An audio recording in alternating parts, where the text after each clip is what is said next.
Hi, Misha here, and we'll keep on looking at some 1/72 scale Hobbymaster diecast models, and we'll look at my second Sukhois SU-30SM. Sorry, I got a frog in my throat. Here's the original one, the first release, circa 2015, so that would have been right as it was becoming even initially operational. And the one that just came out is from 2018 when it was declared fully operational. And this is a new mold from them. They've done 5 or 6 now. Quite interesting. And they do have an MK coming out in the Russian, which is a bit of a different body design, but it won't be out till later this year.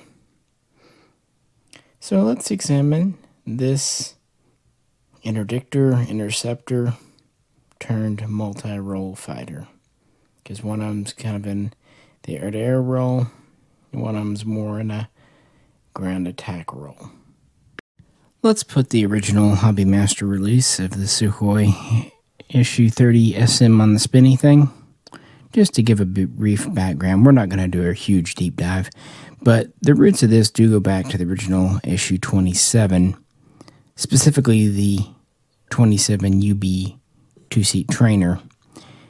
There was an idea for the PVO, the Russian Air Defense Force, to have a longer range, better endurance, more capable interceptor interdictor based on the SU-27P, and basically making a two-seater, more powerful radar. Anyway, the earliest concept was flew in 1987, and then they actually got to work building a prototype, becoming the SU-27PU, and it would fly at the tail end of 1989. And then they would get to work making a couple of pre-production models, which would fly in 1992, kind of bridging the gap between the USSR and the Russian Federation there. And really, it just was a two-seat SU-27 with a longer range, more powerful radar. Had the AL-31F Saturn engines, 2 of them.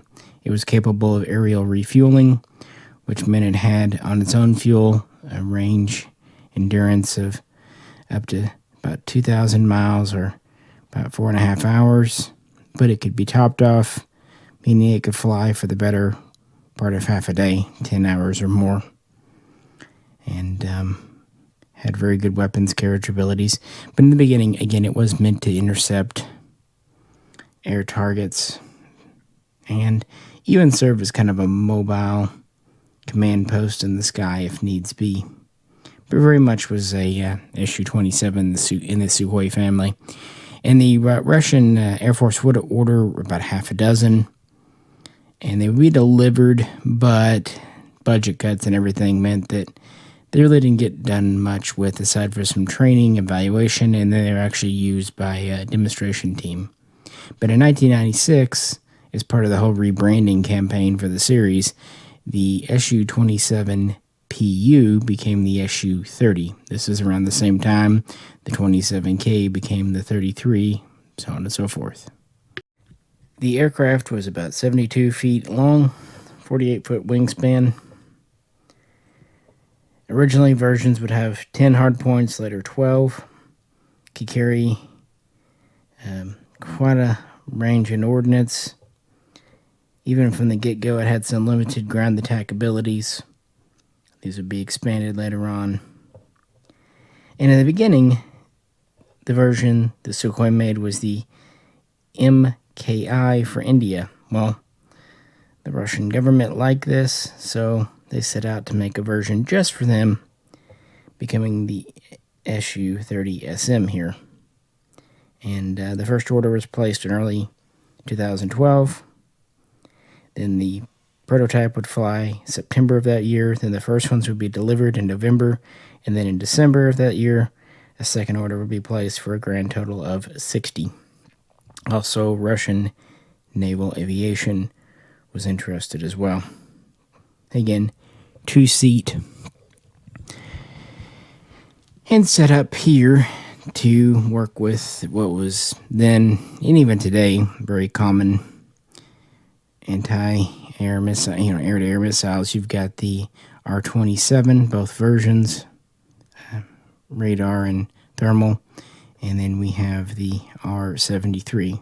So this one's got 4 and 4 for a total of 8. Quite a kitted up version.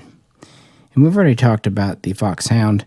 This had a very good range too. It had a very powerful radar system and target acquisition. It was fly-by-wire, digital controls. Russia considers this a Generation 4 plus or even plus aircraft. Even would have thrust vectoring engines very soon. But yeah, this example here is from 2015, which is when the first 20 or so were accepted for service, put into the field. And actually in September that year, the first 4 were sent to Syria. And by the end of that year, they would have at least 16 in theater there. And in the beginning, they were used to escort Russian bombers, again in the air-to-air role. But very soon, they would take advantage of the 30SM's multi-role capability. I've seen this called kind of the Russian answer to the F-15E Strike Eagle. I can get that. It can carry up to 8,000 kilograms in external stores. Although, I would say that it does have fewer external hardpoints, and I don't know, it doesn't quite have the versatility feel of the Strike Eagle, but maybe that's just me. We already talked about the air-to-air missiles, and I picked this one up because it came with some R-77s, or -1s, but I also thought it was neat that on the wingtips, instead of the R-73, we actually have jammer pods. We see these on quite a few Russian aircraft flying in Syria and elsewhere, and they basically electronically jam surface systems, provide ghosts on radar, deflect missiles. Pretty neat, and they can be installed in place of the small. Then we have the 77, then we have an R-27 on the wing, and on under the fuselage we actually have 2 Cab 500 KR, just kind of general purpose bombs. These are just big old 500 kilogram bombs. They can carry plenty of others. The KH-31, the KH-29, KH-59, and even 1,500 kilogram bombs. And that's that multi-role capability that was really ramped up with the 30SM. And by 2018, when this was in service, the first full order had been completed. A second order for another 28 had been placed by the Air Force. The Navy had placed smaller orders, and it was officially accepted into full service at the beginning of that year. And it had a very decent safety record for the first 3 years. The first one was lost in 2018. And they were already working on a product improved version, the SU-30SM1, later renamed SM2, which was essentially a more powerful radar, better tracking, longer range, access to newer weapons, including the KH-58 Mk2 cruise missile, presumably carried centerline. The Foxhound, specifically the MiG-31K, can carry that. Quite an impressive missile. And newer versions would have the AL-41F1 engines, actually very much like used on the SU-35S. Part of it is commonality of parts, easier on maintenance, but also it does give about 15% more thrust, more oomph. They do have thrust vectoring, and we have the canards in the front here to further help with maneuverability, handling, longer range performance too. This is capable of Mach 2,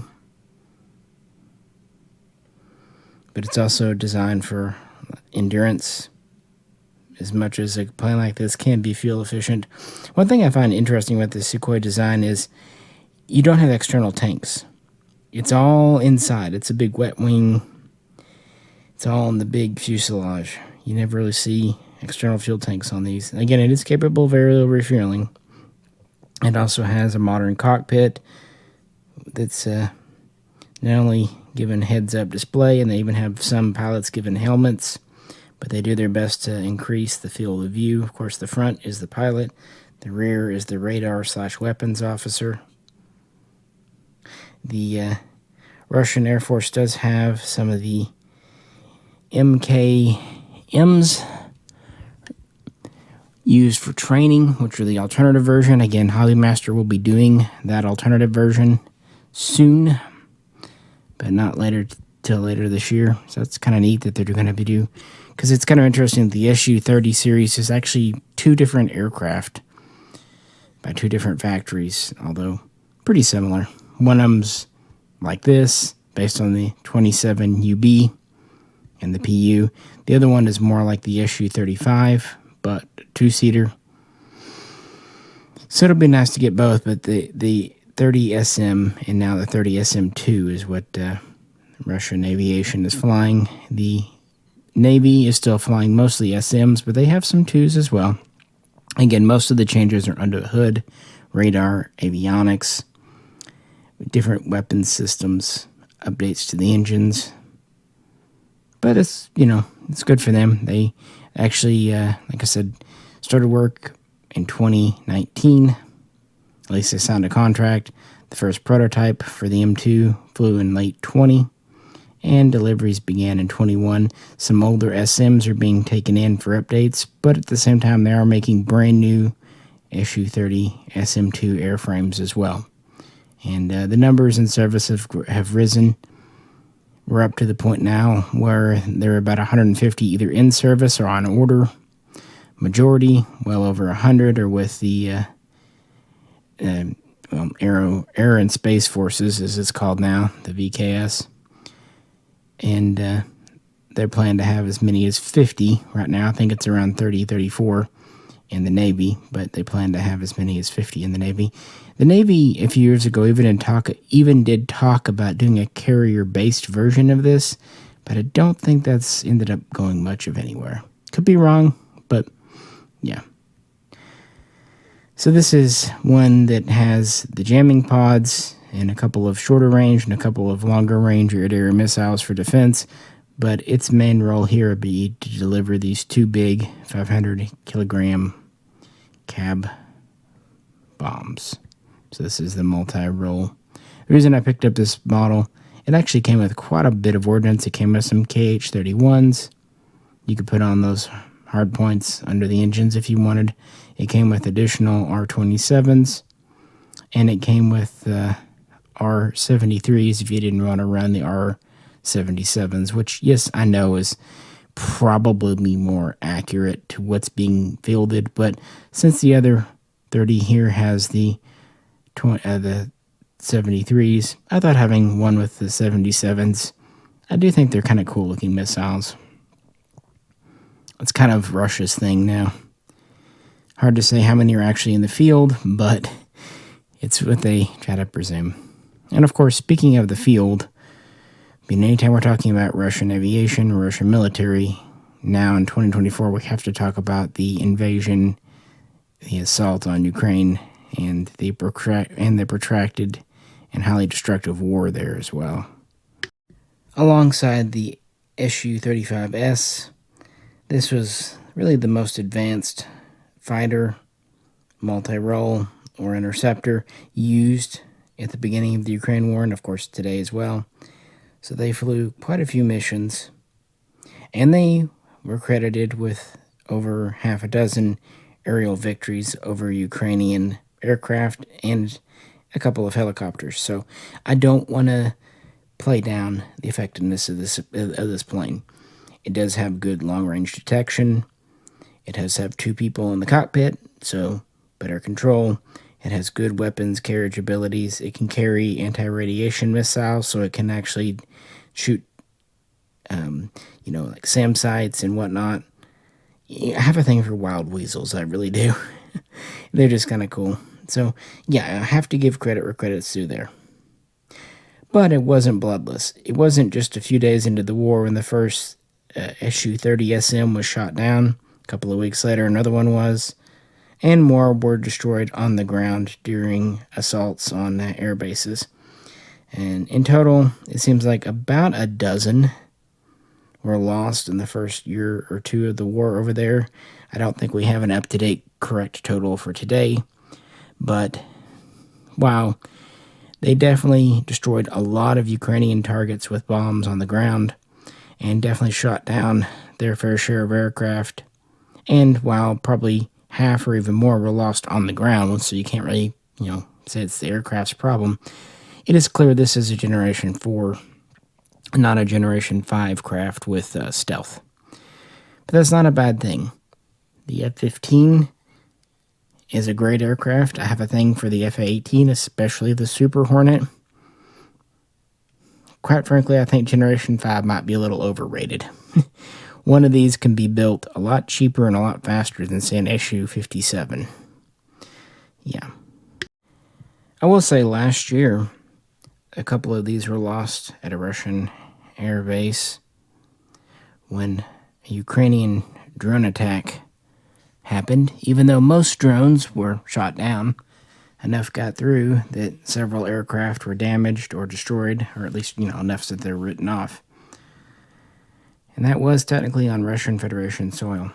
Drones are an interesting tactic in the modern battlefield. Low chance of success per unit, also very low cost and relatively low risk. At least you're not got a pilot on board. And if one does hit, you can swap, a few $1,000, maybe a couple of tens of thousands if it's a really good drone, for a couple of $1 million or ruble. Well, okay, probably billion ruble in today's economy, aircraft. I just think it's an interesting thing. But these do continue to be delivered to Russia. Again, versions, either this pattern or the MK pattern, have been delivered to China, India, Venezuela, Vietnam. I think there was, Angola or Argentina? I think it's Angola. It's been a pretty popular aircraft. Sukhoi has built over 650 to date. So, not a huge number, but you know what? It's huge compared to how many SU-57s they've been able to turn out. Yeah, I'm pretty critical of that aircraft. I think this is probably more of Russia's speed. And I'm going to be honest, I really like the lines of the Sukhoi plane. I like the canards. They look good on it. It's large, but also sleek. It looks good with a double cockpit. Long nose for the radar refueling probe. Short pitot tube. People have called me out in the past when I say pitot tube. The problem is my speech says pitot. And when my speech says something, that's what I hear all day long. And it gets into your head like a brain worm. It's like, you can know something's right, and then you just say it. Oh, well. But I think it's a cool design, and I'm happy Hobby Master finally gave us the SU-30, because they previously gave us the SU-27, early and late versions. They gave us the 33, which is another one of my favorites. I like canards, I guess. But I think the real banger that Hobby Master gave us was the SU-34. Their 34, their fullback is just cool. And then their SU-35 is also quite nice. It does have vectorable engines. And in more recent times, they have even given us the SU-57 finally. It's kind of funny that the 30 was so late in the series. Other manufacturers have given, JC Wings? I think Herpa did one. But I like Hobby Master. They They're not crazy expensive. They're not cheap. Don't get me wrong. That's why we haven't done many aircraft videos. They're not cheap, but they're not Caliber wings or Century wings expensive. And I do like Century wings. Caliber, I have mixed feelings on. Century, I think, are as good as Hobby Master. They're just a little more expensive. What's it? Air Commander. It's another one I like, but they're just so pricey. They make Hobby Master look cheap. But they're not flimsy. Don't get me wrong. If you knock one over, you could break something. But what I like about the pitot tubes on Hobby Masters, they usually bend well before they break. Twice over the years, I've just straight up knocked a Hobby Master off a table. Man, it just happens. It bugs me too. I try my best to be careful. Once the pitot tube bent but didn't break, and I just straightened it back out, and I'm careful. Another time, I could not detect any damage. So take it as you will. They just seem sturdy. They use a lot of metal, and when they do have plastic sticky out bits, they tend to be of a more soft, not like rubbery soft, not that soft. They're sturdy, but still a pretty good plastic with some give to it. It's like this. But this is almost all metal. The whole body here. Till you get to the end of the nose. This is all one piece of metal. Even the horizontals are metal. The verticals are plastic on this. The stand I really like for these. For one, it's got a large base. For another, they're actually pretty low. It doesn't sit up really high. I don't like tall bases because it just makes toppling them over. And I like, too, that the... see if I can grab her here. This actually sits in a slot in the aircraft instead of just cradling it. So it's in there very sturdy. And the stem itself is metal on the stand, even though the base is plastic. And if you don't want the hole for the slot, it even comes with a plug. So, kind of the best of both worlds. Oh, and in case you're wondering, the canards are metal too. The only thing I could say against Hobby Master, and it doesn't bug me personally, but I've seen some people criticize them, they don't really have a lot of moving parts. Like, for example, on the SU-33, the wings don't hinge up or down. Whereas, like on a Air Force One, they do. But the problem with that is, at this scale, you've got visible hinges and seam lines. Hobby Master made the decision just not to do that. The canopies can be displayed open or closed. These aren't hinged. You just get two separate ones, which is probably the better way to go. Of course, the crew figures, you can have them in or out. Gear up or down. I like how they do the gear on the Sukhois. They're just plug-in modules. They're really straightforward and easy to do. Again, I really have few complaints. Okay, I do have one. These things are too freaking big. You can't get too many on a shelf. The thing is over a foot long and like over 8 inches wide. Now, this is a true 1/72 scale. They didn't fudge the size, and it feels it on the weight too. This is a chunky girl, but in a good way. And they usually come with quite a few ordnance. Sometimes, like with the early releases like this, they don't come with as many weapons. But once you get in, you get several ordnance options. I think there are like 4 different layouts you can configure this one with, just with the supplied things. So that's why I kind of keep coming back to them. I think they're pretty nifty. But what do you think? The SU-30SM, a slightly earlier service version from Syria, and a later full service version, really also from Syria. I'll get a couple more over time, even if I don't have enough shelf space. So what do you think of this? Do you like this one more or the previous MiG-31? Let me know in the comments. This is Misha, and I'll catch you very soon next time.